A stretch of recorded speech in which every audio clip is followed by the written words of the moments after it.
అధికారంలోకి వచ్చారు. కానీ వీళ్ళు మేనిఫెస్టోలో పెట్టిన ఏ అంశాన్ని కూడా అమలు చేయని పరిస్థితి క్లియర్గా అర్థమవుతుంది. ఈరోజు మహాశక్తి పథకం గురించి అయితే అప్పుడు ఎన్నికల టైంలో ఎంతగా గొప్పలు చెప్పుకున్నారు. ఎందుకు మొన్న సమావేశాల్లో హోంమంత్రి గారు అయితే మహాశక్తి నిధులు కేటాయించామని ఈనాడు పేపర్ చూసి కౌన్సిల్లో చెప్పేయడం జరిగింది. చూసేసరికి ఆ బడ్జెట్లో కేటాయించలేదు.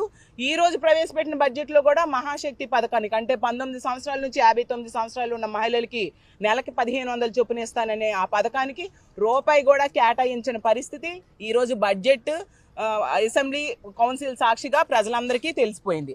అలాగే తీసుకుంటే 20 లక్షల ఉద్యోగాలు ఇస్తాము లేదా 3000 రూపాయలు నిరుద్యోగ భృతి అన్నారు. దానికోసం కూడా ఒక్క రూపాయి కూడా కేటాయించకుండా నిరుద్యోగులు నెట్ట నిలువుగా మోసం చేసిన పరిస్థితి అందరూ చూసాం.